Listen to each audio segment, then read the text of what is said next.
Hace algunos años mi esposa y yo teníamos una vida bastante agitada. Asistíamos a muchas carreras los fines de semana, por lo general de 10 kilómetros. Los fines de semana también subíamos a la montaña, a nuestro amado y hermoso Ávila. Entre semana entrenamos también en gimnasio y eso nos llevaba a tener una vida bastante agitada que incluso algunas oportunidades teníamos que quedarnos en casa porque estábamos muy agotados. Pero también hay situaciones en nuestra vida en las que podemos sentir, podemos pensar que son precisamente eso, nuestros pensamientos que nos tienen muy agotados. Porque agotarse mentalmente en estos tiempos ante tantas malas noticias y vivencias llenas de incertidumbre, escasez y pérdidas es muy fácil. Quien les habla, el pastor Arquímedes Rodríguez, les enviamos un fuerte y caluroso abrazo desde la comunidad cristiana Manuel en el estado Vargas y hoy estaremos hablando precisamente sobre eso, mis pensamientos me tienen agotado. Porque toda mala noticia produce angustia, nos estresa y actualmente eso se está proyectando a la humanidad como una pandemia también silenciosa por agotamiento mental, como lo es la depresión. La depresión es el estado de sentirse hundido en una tristeza profunda, con un gran estado de angustia, que es lo que a la vez produce un descenso del estado de ánimo que paraliza y donde queda totalmente cambiada la personalidad, hasta generarse inclusive ideas suicidas.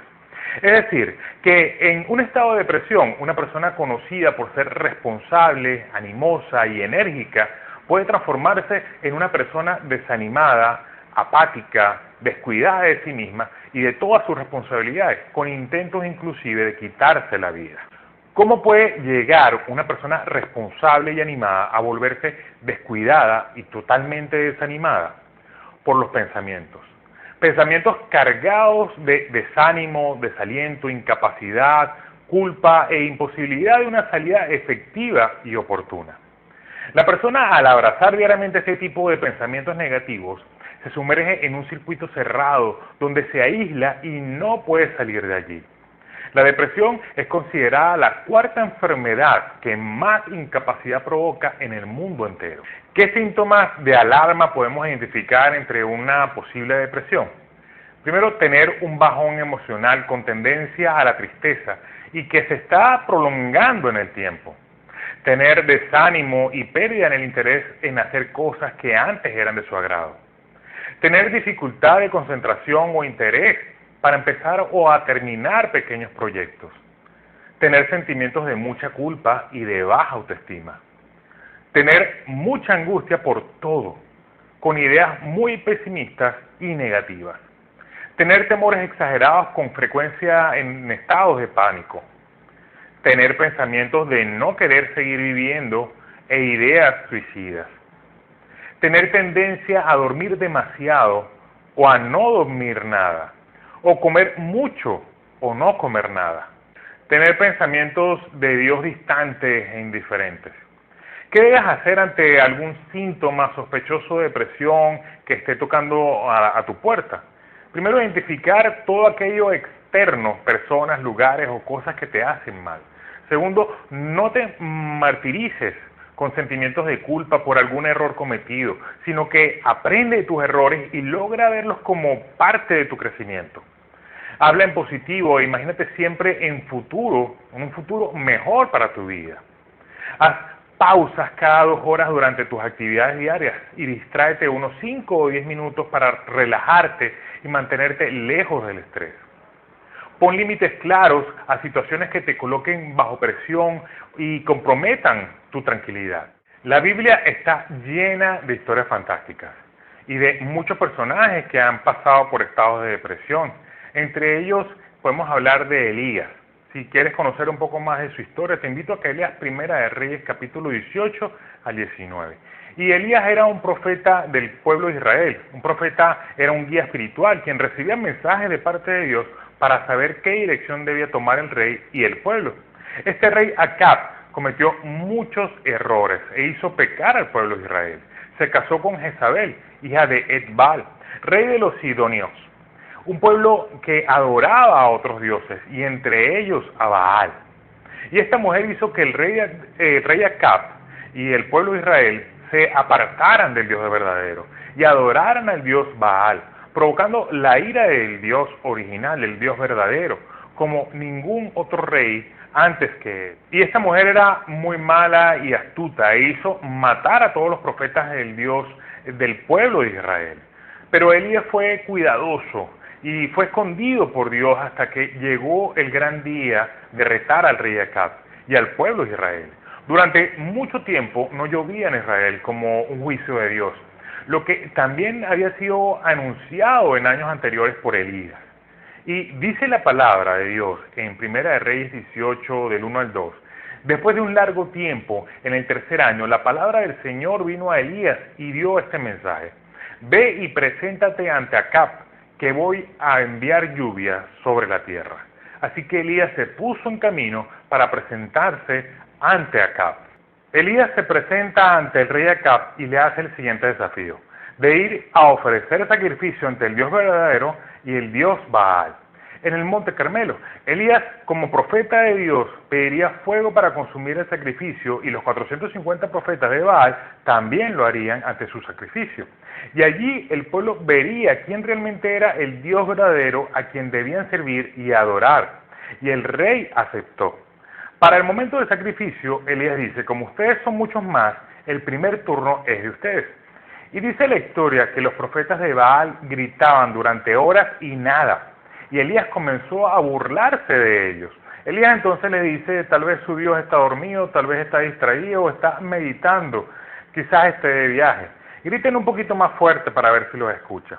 Y los profetas de Baal se hacían hasta heridas en el cuerpo mientras le pedían: Baal, Baal, respóndenos. Y nada pasó durante todo el día hasta que llegó la tarde, cuando ya le correspondía el turno de Elías. Y Elías hace algo interesante: mandó a buscar 4 jarras de agua y dijo: vamos a echarlo encima de este altar. Y Elías coloca el sacrificio, que era un toro, ya preparado para eso, y entonces derrama sobre el altar las 4 jarras de agua y repite la acción varias veces. Y hace unas zanjas para retener el agua derramada, y el agua estaba por todas partes. Y en Primera de Reyes 18:36 dice: al llegar el momento del sacrificio de la tarde, el profeta Elías se acercó al altar y oró así: Señor, Dios de Abraham, Isaac y Jacob, ahora te pido que des una prueba de que tú eres el Dios de Israel y que yo soy tu siervo. Muéstrale que tú me ordenaste que hiciera todo esto. Señor, atiende mi oración. Muestra a la gente que tú, Señor, eres Dios. Así que la gente sabrá que tú los estás haciendo volver a ti. Así que el Señor hizo bajar fuego que quemó el sacrificio, la madera, las piedras e incluso la tierra alrededor del altar. El fuego también secó toda el agua de la zanja. Todo el pueblo vio esto. Se apostró y comenzó a decir: el Señor es Dios, el Señor es Dios. Y se quemó por completo el sacrificio y se evaporó el agua en segundos. Y sus enemigos son derrotados, son vencidos, y Elías obtiene una gran victoria. Y luego Elías ordena al pueblo que se lleva a los 450 profetas de Baal y los mata. Pero aquí comienza algo muy interesante en esta historia. En Primera de Reyes 19:1 dice: cuando Acab llegó a su casa, le contó a Jezabel todo lo que Elías había hecho, incluso la manera en que había matado a todos los profetas de Baal. ¿Recuerdan quién es Jezabel? La esposa malvada del rey, quien era una verdadera causante de la adoración del pueblo de Israel al dios falso Baal. En Primera de Reyes 19:2 dice: entonces Jezabel le mandó este mensaje a Elías: que los dioses me hieran e incluso me maten si mañana a esta hora no te he matado, así como tú mataste a ellos.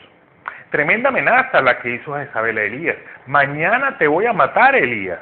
Y dice la historia en Primera de Reyes 19:3, Elías tuvo miedo y huyó para salvar su vida. Y comenzó la guerra de pensamientos en la mente de Elías y la guerra psicológica de Jezabel.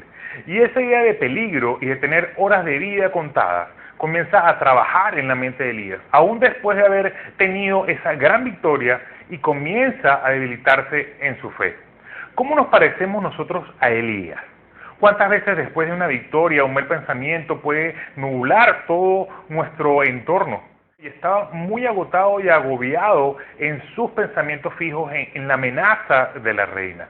En Primera de Reyes 19:4 dice, y caminó todo un día por el desierto, llegó a donde había un arbusto y se sentó a su sombra con ganas de morirse. Estoy harto, Señor, protestó, quítame la vida, pues no soy mejor que mis antepasados. Y es que ante los pensamientos agobiantes, todo lo bueno se nos olvida. Y nuestro Dios tan grande se vuelve pequeño. Y Dios no le da palabra de motivación a Elías, porque en esa condición Dios sabía que Elías no iba a recibir esas palabras. Y continúa la historia en Primera de Reyes 19:5-7. Mientras dormía, un ángel lo tocó y le dijo, levántate y come. Elías miró a su alrededor y cerca de su cabeza había un poco de pan horneado sobre piedras calientes y un jarro de agua. Así que comió y bebió y volvió a acostarse. Entonces el ángel del Señor regresó, lo tocó y le dijo, levántate y come un poco más. De lo contrario, el viaje que tienes por delante será demasiado para ti. ¿Qué hizo Dios? Lo primero fue, lo dejó que descansara y lo alimentó. Elías necesitaba dormir, necesitaba descansar, necesitaba apagar sus pensamientos agobiantes por un tiempo. No necesitaba un sermón. Continuamos la historia en Primera de Reyes 19, del 8-9. Entonces se levantó, comió y bebió, y la comida le dio fuerza suficiente para viajar durante 40 días y 40 noches hasta llegar al monte de Sinaí, la montaña de Dios. Allí llegó a una cueva donde pasó la noche. En todo ese tiempo Dios lo estaba recargando, porque Dios no habla con gente que esté desgastada. Dios no le habla a gente agotada, porque la gente desgastada, agotada, no escucha a Dios. De hecho, se desconectan de Él. Luego Elías, estando en la cueva, dice en Primera de Reyes 19, del 9-10, pero Dios le habló de nuevo y le preguntó, ¿qué estás haciendo acá, Elías? Él contestó, yo me he preguntado mucho por obedecerte, Señor, pues tú eres el Dios Todopoderoso. El pueblo de Israel ha abandonado el pacto que tiene contigo, ha destruido tus altares y ha matado a tus profetas. Solo yo estoy vivo, pero me están buscando para matarme. Elías continuaba sumergido y detenido en esa cueva en sus pensamientos negativos y de persecución, pensando todavía en la amenaza que le había hecho a Jezabel. En Primera de Reyes 19, 11-12 dice, entonces Dios le dijo, sal afuera de la cueva y párate delante de mí en la montaña. En ese momento Dios pasó por ahí y de inmediato sopló un viento fuerte que estremeció la montaña y las piedras se hicieron pedazos. Pero Dios no estaba en el viento. Después del viento hubo un terremoto, pero Dios tampoco estaba en el terremoto. Después del terremoto hubo un fuego, pero Dios tampoco estaba en el fuego. En Primera de Reyes 19:12 dice, después del fuego se oyó el ruido delicado del silencio. Cuando Elías lo escuchó, se tapó la cara con su capa, salió y se quedó en la entrada de la cueva. Después de esa manifestación de poder, Dios llama la atención de Elías y le recuerda a Elías quién es quien le estaba hablando y le vuelve a preguntar en Primera de Reyes 19:13. En ese momento Elías escuchó una voz que le preguntó, ¿qué estás haciendo aquí, Elías? Él contestó, yo me he esforzado mucho por obedecerte, pues tú eres el Dios poderoso. El pueblo de Israel ha abandonado el pacto que tiene contigo, ha destruido tus altares y ha matado a tus profetas.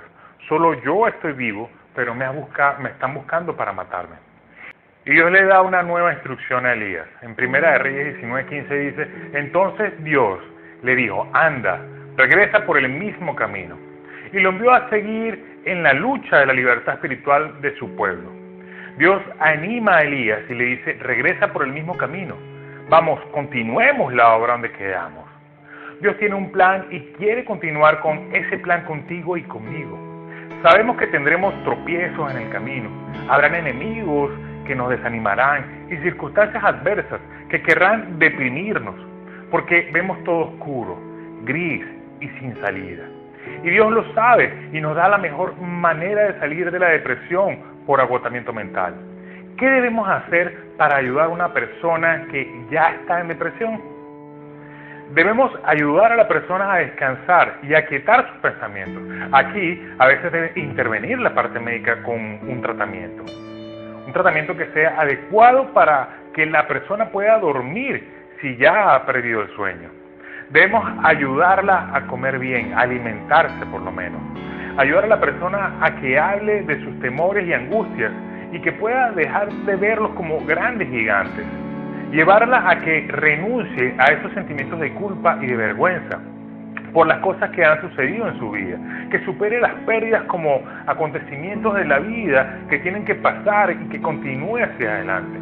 Ayudarlos a que cambien toda imagen negativa acerca de Dios, que aprendan a amarse, a valorarse como Dios los ama, para poder rechazar toda idea de suicidio. Llevar a la persona a que acepte a Jesús como su Señor y el único y suficiente Salvador de su vida.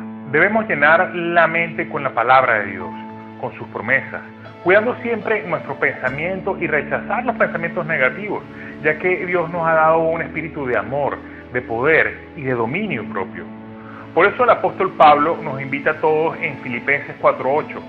Piensen en todo lo que es verdadero, noble, correcto, puro, hermoso y admirable. También piensen en lo que tiene alguna virtud, en lo que es digno de reconocimiento. Mantengan su mente ocupada en eso.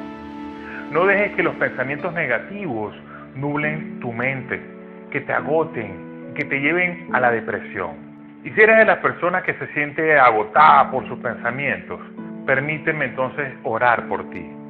Padre, te pido por la persona que está escuchando estas palabras, Señor, que sean tus pensamientos en su mente, Señor, que solamente puedan entrar pensamientos que provengan de ti, Padre amado, pensamientos que sean de libertad, pensamientos que sean de victoria, Señor. Aleja cualquier intervención del enemigo, del maligno de su vida, Padre amado, que pueda sentir ese aliento de libertad, Padre, en su vida, Señor.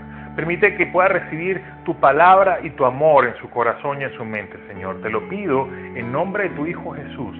Amén y amén. Que Dios libere todos sus pensamientos que pueden venir de parte del enemigo y que pueden producir depresión. Y a Dios le pido también en este momento que continúe bendiciendo y usando tu vida.